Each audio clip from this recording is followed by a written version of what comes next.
and we're going to get right on into Twig.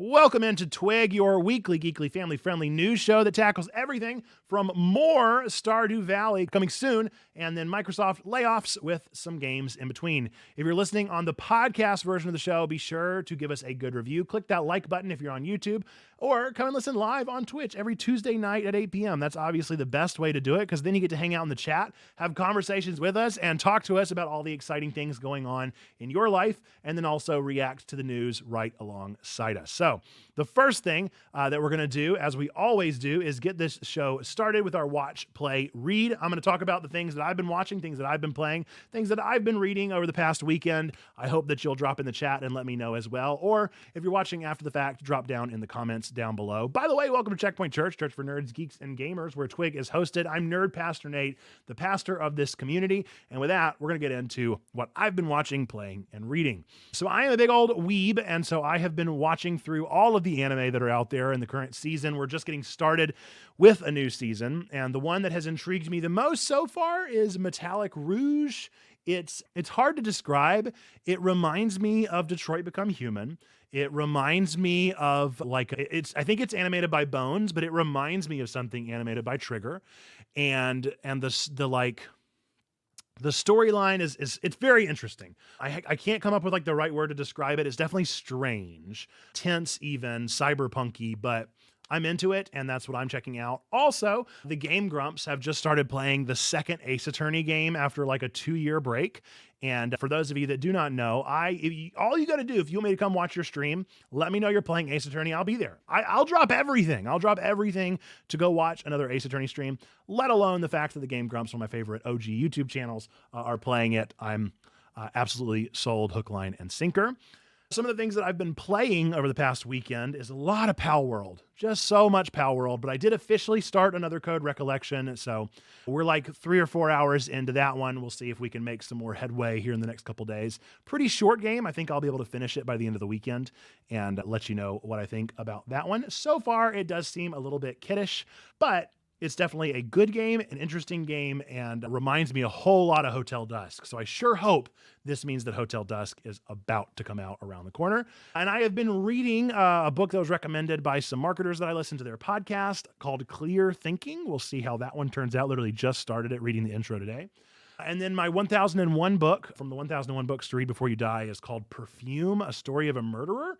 It's weird. It's so unbearably weird, but I'm into it. I like the 1001 books because they really do go to some dark places, and sure, why not? I'll get into it. Let's see. Perry dropped in the chat and said, watching Free Run. Christina finally caught up, so we're watching together, and also reading Free Run. Yes, so much beyond Journey's End. If you haven't had a chance yet, Perry, you got to watch that video of why Free Run is the best anime of the year, because I thought it was a great video, well put together. Love a good video essay, and I am a sucker for that editing style. So let us know, folks, what you've been watching, playing, and reading in the chat. Interact and engage. But we're going to get into some of our news stories, some of the trending headlines for today. The first trending headline, Day of the Devs transitions to a nonprofit and 2024 events. Originally started in 2012 by Double Fine and I Am 8-Bit, the annual indie game festival Day of the Devs has now become a fully independent 501c3 nonprofit organization. Partnering with Legacy Global, it's launching its first fundraising campaign to support operational costs, with donors receiving rewards like game keys. Co-founder Tim Schafer expressed pride in the event's growth, mirroring the indie games it spotlights. For 2024, Day of the Devs is organizing multiple events, including a March showcase in San Francisco, a Summer Game Fest in June, and the Game Awards showcase in December, with a special event for Game Developers Conference attendees. Last year's showcases highlighted indie games such as Beastie Ball and Viewfinder, underscoring the festival's role in promoting independent gaming creativity and collaboration. I'm a big fan of Day of the Devs. I am a big fan of indie games, and I'm a big fan of both of those things getting more attention and highlights and boosts. I'm hopeful for 2024 to be a good year for indie games, because 2023, there were so many AAA titles, there was so much else happening that I think it was hard for people to kind of break through in the indie scene.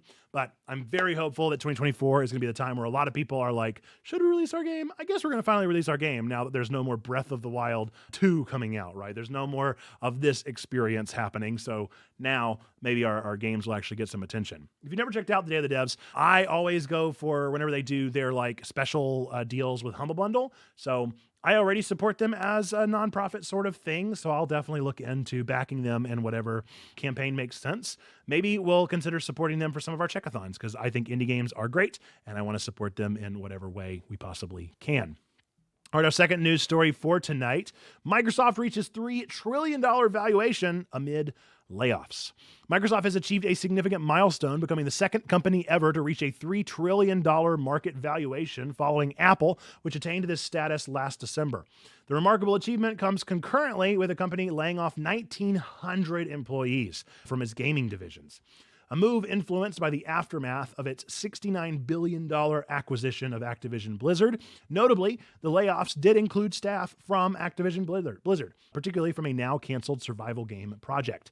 Microsoft's stock surge is partly attributed to its recent focus on AI innovations, which has boosted investor confidence. Despite these layoffs, Microsoft's overall financial health seems robust, with a reported revenue increase of 13% to $56.5 billion in its last quarterly earnings, and a similar increase in Xbox content and services revenue.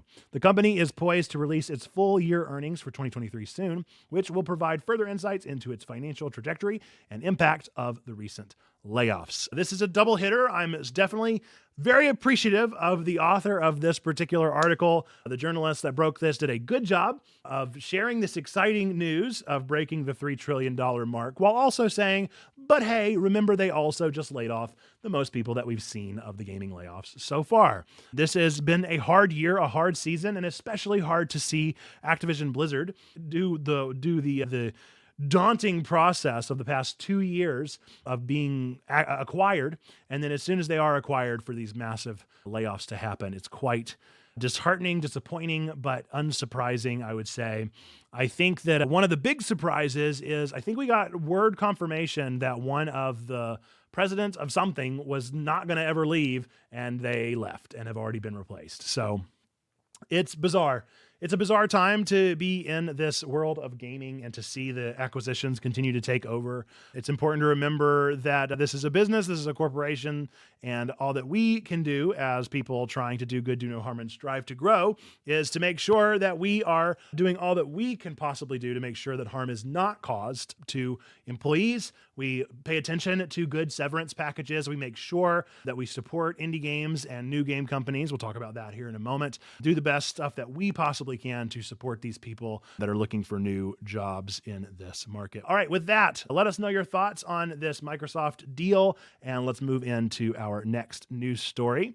Apple opens up App Store to third-party storefronts and more in the EU. Apple has announced a major shift in its App Store policies, now permitting developers to create their own storefronts and making it easier for game streaming services to launch dedicated iOS apps.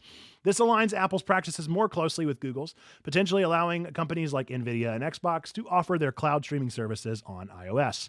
The policy change is particularly significant in the European Union due to the Digital Markets Act, or the DMA, as it includes the ability for users to sideload apps, the introduction of independent storefronts like a proposed one from Microsoft, and the availability of full versions of browsers like Chrome and Firefox on iPhones. These changes, while welcomed by some, have also drawn criticism from figures like Epic Games CEO Tim Sweeney, who views them as a tactical move by Apple in the broader context of digital market competition and regulatory compliance. And if anybody would have a hot take on that, it would definitely be Tim Sweeney. So yeah, this is kind of a weird one. I keep my nose out of Apple stuff because anytime I start talking about Apple, I'm going to get myself in trouble because I'm not a fan. And I left the Apple world a long time ago, and I was happy to make the jump. But I do think this doesn't mean anything for you and I. Most of us here at Checkpoint are probably US based, and so doesn't look like any of this is going to be affecting us for the time being, unless you wanted to maybe make the jump to Android, because you can already do all those things. We can do any of those things, and we do, and I love it. So if you want to join that, you certainly can. Otherwise, Apple's going to continue to Apple, and especially with the release of Apple Vision, which is going to continue to see its own individual software market and probably see some maybe exclusive VR games. I don't know if I'd put that in Apple's ball field, but maybe.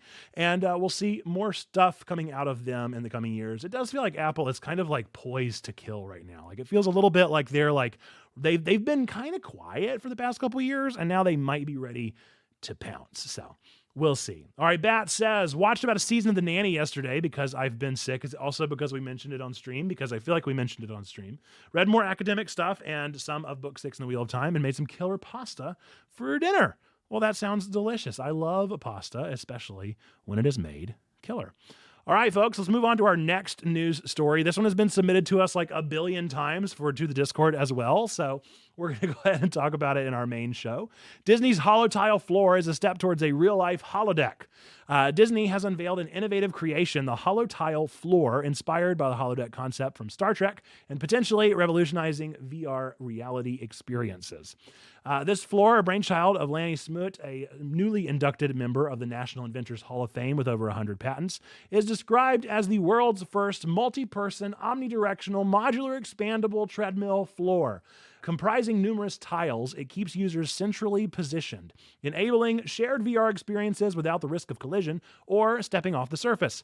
This technology addresses the physical limitations of current VR setups, like space constraints and the disorienting experience of hitting real-world objects. Besides VR application, Disney envisions the holotile's floor utility in theaters, enhancing performers' movements and dynamic staging of props and structures. While the specific applications of this technology are still under exploration, it marks a significant leap towards immersive virtual experiences in places like Disney parks and potentially in homes, offering a tantalizing glimpse into future entertainment possibilities. If you haven't seen this video, it's really hard to describe it without seeing it, so I'd recommend looking up the holodeck, holotile experience. It's very impressive. It looks exactly like, what you expect to see in a sci-fi futuristic Blade Runner-esque movie, so I'm curious. I think that I feel like we've seen these in different forms. We've seen a lot of the never-ending treadmill kind of stuff that they've had going on for VR, but this one does look very much more minimalist, not quite as intimidating and gross as most of those treadmills are, but it also looks very, very expensive, and I'm sure the technology is very, very expensive. Also, maybe it's just me. Maybe you can go watch it for yourself. I feel like they're moving awful slow. on those holotiles. And, just saying, I think, you're being chased by a beastie, you're going to want to run. And I haven't seen anybody run on it yet, but that could just be me. Either Bat says, but can I fight a simulated analog of myself in it? Yeah, it is a little silly, isn't it? I guess the holodeck, sure, why not? But the VR experience is already kind of a holodeck experience. I suppose the floor moving under you does make it neat, but I would just describe it as a tile-based treadmill, which is interesting enough. All right, with that, on to our next news story, one that particularly excites me, being the indie gamer that I am. Stardew Valley's 1.6 update prioritizes a PC release. Eric, Concerned Ape Barone, the mind behind Stardew Valley, has confirmed the game's significant 1.6 update will launch in 2024, initially for PC, followed by console and mobile versions after. This update, larger in scope than initially planned, is currently in the bug-fixing phase. Brings a host of new content, including extensive dialogue items and late-game features, with the recommendation of starting a new game for the full experience. Simultaneously, Barone is working on his next title, Haunted Chocolatier, which shares aesthetic elements with Stardew Valley, but with a greater focus on combat. Additionally, Barone has shown interest in a potential Studio Ghibli-style movie adaptation of Stardew Valley, indicating a broadening creative vision for his work. I love Stardew, and I love Eric Barone's vision and work that he's done with this world, and the fact that it's taken off. I really, really, really tried to get tickets to go see the live performance by an orchestra, and I'm very disappointed that I wasn't able to snag one in the end, but hopefully he continues to do that, as Undertale has continued to do that, and that's another one that's eventually going to be checked off the box for me, but has yet to happen. I don't know about a movie. I guess, sure, why not? If they can do it, they can do it. And I am very excited for Haunted Chocolatier. But I have also heard that another of the so obviously Stardew blew up, took over, and he hired people, right? At first it was just him, but then he hired people. So one of the people that he hired late game left or was fired or went on their own way or, peacefully parted ways. I'm not sure of the exact relationship, but has gone off and has made their own game that looks very Stardew-esque. And I've heard a little bit about it and I want to know more. Yeah, I'm pretty sure a Stardew is a melon. Next up, our final headline of our trending headlines, and also something I want to talk about during the show. Twitch's partner program expansion to include affiliates. So Twitch is set to broaden its partner program by integrating affiliate streamers, that's us, marking a significant change in its monetization strategy. Starting February 1st, affiliates can qualify for the newly named Partner Plus program, with the changes taking effect from May 1st.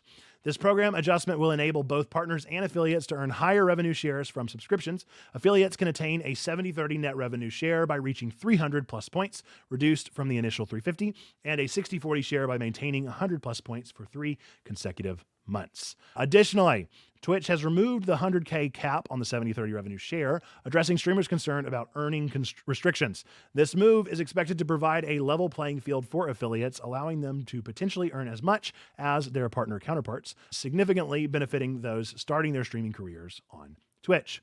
This is an exciting bit of news, an exciting little twist, and it's kind of made me, as the kind of visionary of Checkpoint, step back a little bit and revise our strategy a bit on Twitch. So I'm not quite sure how we want to handle it and what we want to handle it. Normally, we kind of have disincentivized subs. It's not like we've been actively telling you not to sub. We welcome your subscriptions. We have the sub wheel. We celebrate everyone.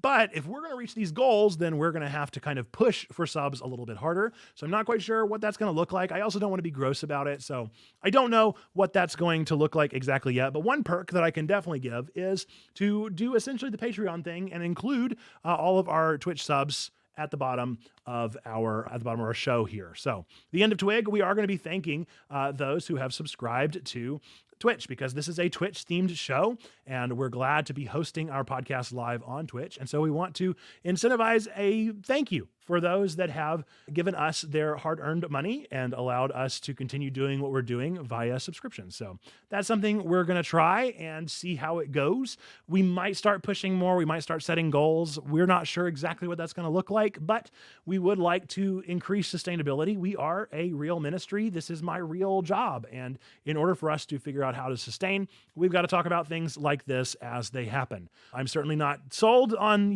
Twitch being a sustainable resource for us, but if we're able to get to the point that we can at least collect more instead of the 50-50 that we give to Bezos for Bezos bucks, then it sure would be nice. So we'll figure it out. We'll talk about it. We'll think about it. We'll think through it. And I welcome your conversation, your pushback, your feedback. Let me know what you think about these things in ways that might make you more content on our platform, or things that you think would incentivize you to subscribe so that we can reach those goals and those barriers. So that's that as far as that one is concerned. I will say it was interesting to me. They mentioned the 100K cap, and it just shows how big of a joke TikTok is. This isn't about TikTok, so I shouldn't bring TikTok up here, but apparently TikTok's creator program is capped out at $100 a day.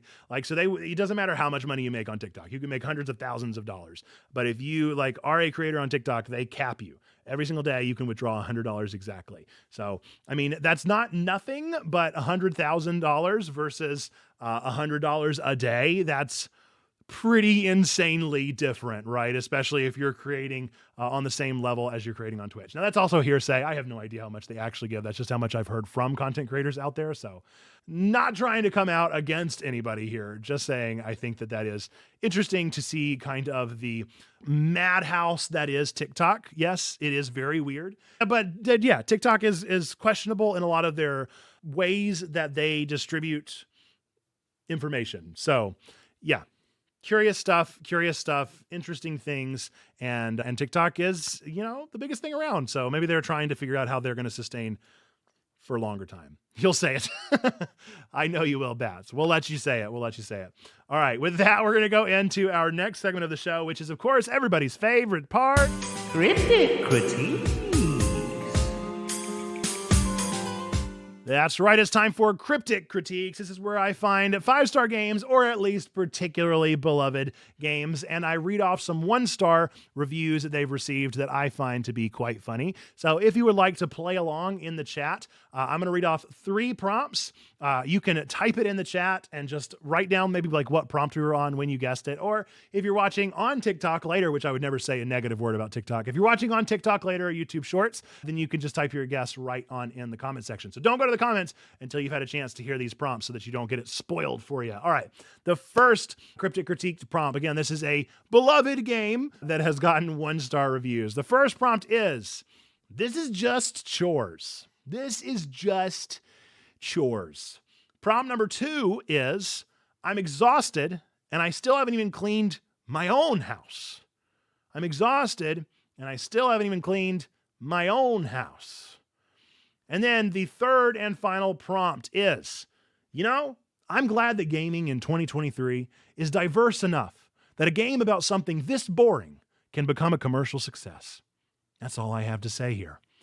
All right, prompt number 3, I'm glad that gaming in 2023 is diverse enough that a game about something this boring can become a commercial success. That's about all I have to say. Okay, there you go. There are your 3 prompts for a 1-star review for a beloved game. I'm trying to get away from the 5-star game. Let's see. What do you think? Perry says unpacking or power wash simulator. Bat says power washing simulator. You are both correct. It is power wash simulator. That is our cryptic critique. Ding, ding, ding, ding, ding. You did it. You nailed it. Yeah, people were real mean to this game. This game was bizarre, and the fact that it hit when it did, like it did, is still strange to me. I think it just rubbed a lot of people's brains in just the right spot. It activated all the right synapses. So I didn't play it. I missed it. I don't plan on going back to it. But there you go.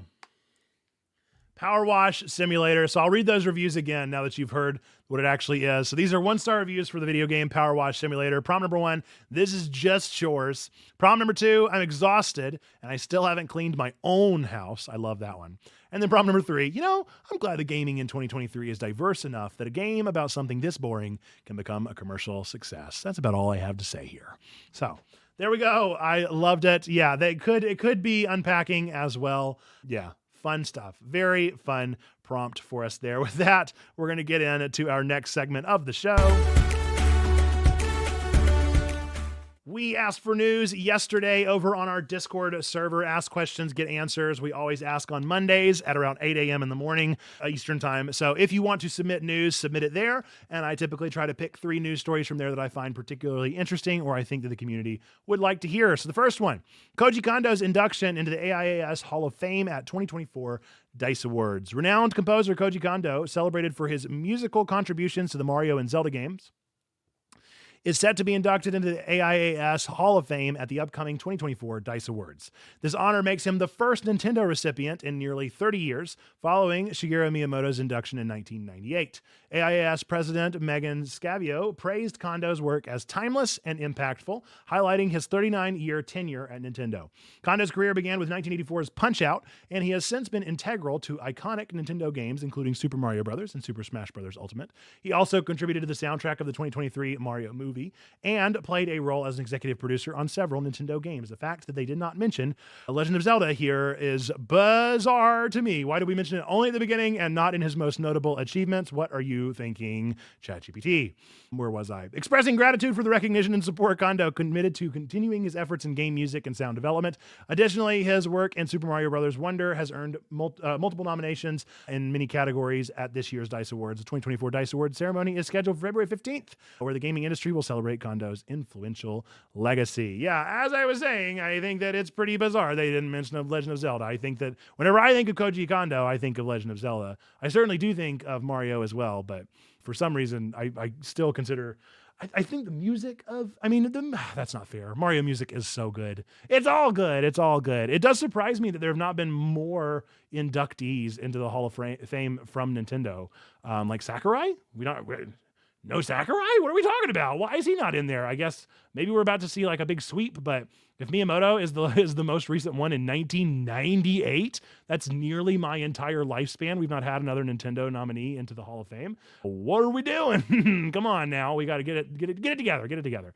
Next up, we're going to talk about something else. Shapeshifter Games, a new venture by Volition veterans. A team of veteran developers from Volition, known for the Saints Row franchise, has come together to establish a new studio, Shapeshifter Games, based in Champaign, Illinois.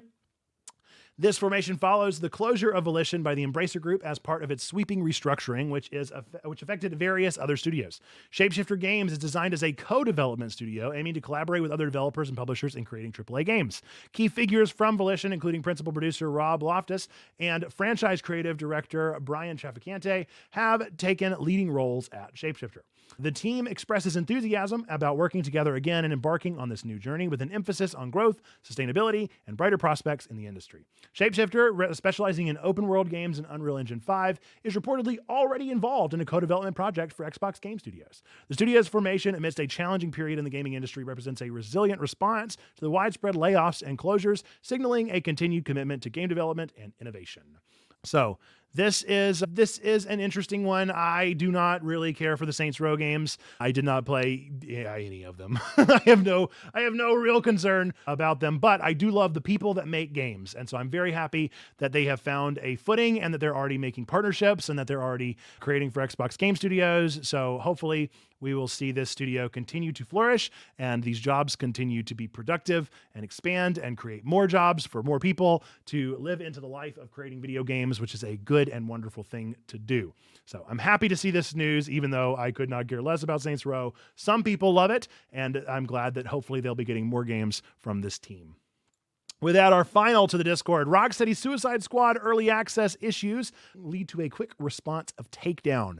Rocksteady Studios faced an unexpected setback with the early access release of Suicide Squad Kill the Justice League when a critical bug caused the game to automatically complete for players upon their first login. This issue emerged as the game became available in New Zealand, with many international players using region-switching methods on Xbox to access the game early. Rocksteady quickly responded by taking the game's servers offline less than an hour after the launch to investigate and resolve the bug.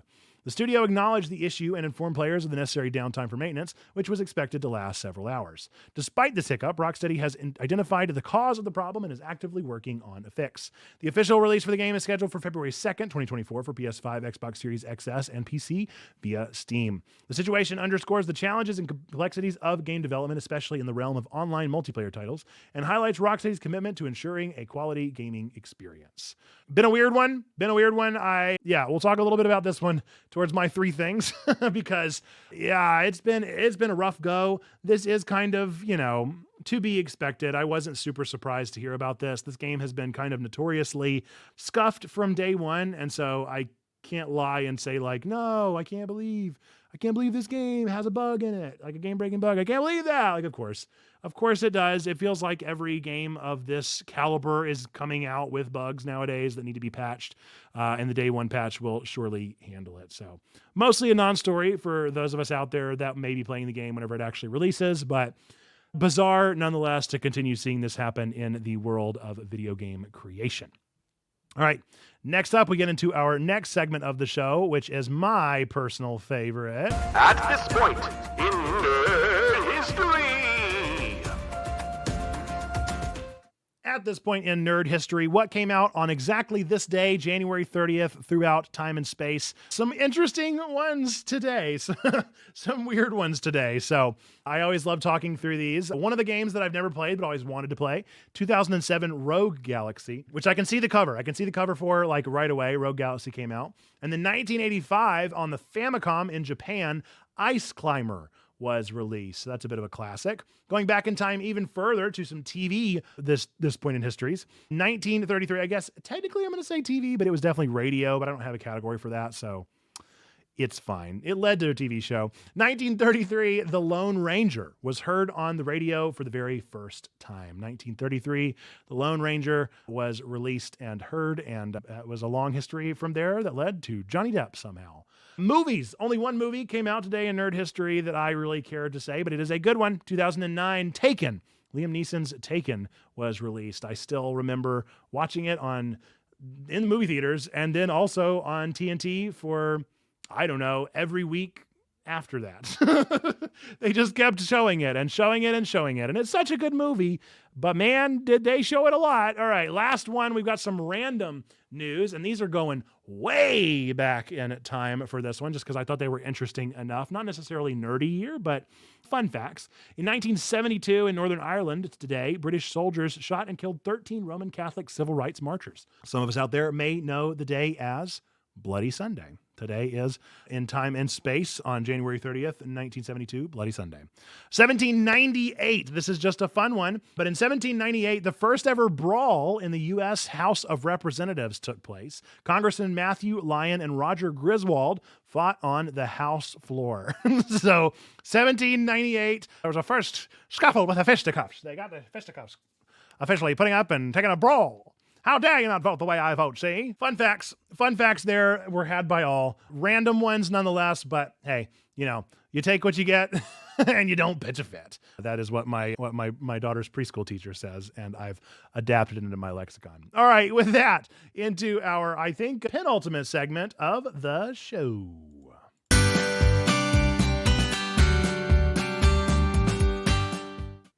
That's right. It is upcoming releases. The way that we're doing upcoming releases now on the show is just listing 3 things instead of everything. And these are the 3 things that I'm excited for that are coming out in the next week. The first one is the movie Argylle. I really don't know much about it. I know it's a spy thriller, but it sure is a stacked cast, and I really want it. I want to see it just because of the cast alone. It could be an absolute garbage pile, but hoo boy, is it quite the cast. Henry Cavill as the lead, Bryce Dallas Howard, Sam Rockwell, my favorite, Bryan Cranston, another big favorite, Catherine O'Hara, randomly Dua Lipa, John Cena, and Samuel L. Jackson. So I'm into it. I don't know if it'll be good or not, but I really don't watch many movies, and this is one that at least has me somewhat curious. I don't know much about it or if it's doing well in reviews, but hey, I'll give it a shot. The second thing that I am very excited for is Persona 3 Reload. I got a 9 out of 10 from IGN. It looks incredible. I've never played Persona 3 except for the first 30 minutes that we played on a stream one time, and I cannot wait. I cannot wait to finally get into this game and to play it through. I don't know how I'm going to find time to play a 100-hour RPG. I got no clue how I'm going to find that time, but doggone it, I'm going to find it. I'm going to play Persona 3. I'm so excited. And then my third one is a bit of a weird one. I'm excited for Suicide Squad Kill the Justice League to be over. I'm really excited for it to come out so that we no longer have to hear about Suicide Squad Kill the Justice League ever again. I don't want to see it at any more game shows. I don't want to see any trailers announcing the delays. I don't want to hear any more news about how good it is or bad it is. I don't want to hear any more about it. I don't want to hear about Rocksteady losing their edge. I don't want to hear about any of the leaks happening whenever people play this game. I'm so ready for this game to come out so that it can leave me alone. I'm so over Suicide Squad. I want to play this game because I love Rocksteady, and if it has any of the player mechanics of the Arkham series, I'm here for it. However, I could not be less interested in the story, and I could not be less interested in the fact that it has been so plagued since its announcement. So I am excited for that one to finally be out so that we can move on to the next thing that is in gaming. So if you're actually excited about Suicide Squad, I love that for you. I hope that you have fun, and I hope that you enjoy the experience of the game. But for me and my family, we cannot wait to be on the other side. Let me know some things that you're excited for that are coming out in the next week. Even better, come join us on Discord after this and tell me in person. Tell me over chat what you're excited for and what you are looking forward to. I would love to hear it. With that, we're going to get into our final segment of the show. That's right. It's time for our meme of the week. Our meme this week comes from Danny G, our own Yo Mama So Old joke, I think is their current username. And this one just got a good old giggle out of me. It also got the most reactions from our community. So it is a sign that says, do not remove bar from repeating decimal. Those of us math nerds out there, which I would not describe myself as a math nerd necessarily, but I do at least get this one. If you remove that bar, the threes are going to go forever. And clearly it has at some point or the other caused this hole in the wall. And very good stuff. Love it. Here for it. Think it's a good one. Appreciate it. And so did you. If you want to be considered for our meme of the week next week, use our Memes and Goofs channel.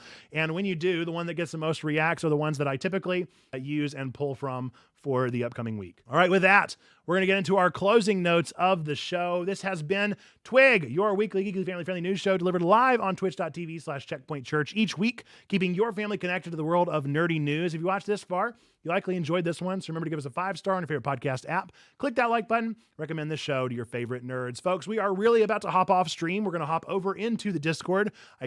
I hope that you will come and join us there. We're going to continue the fun going, play some games, hang out, and do all of that good stuff there. So I hope that you will join us in that space. Whenever I say goodbye, we're actually ending the show. This is not just a segment. We're ending stream. With that, I want to give a quick shout out to our subscribers that help make this show possible.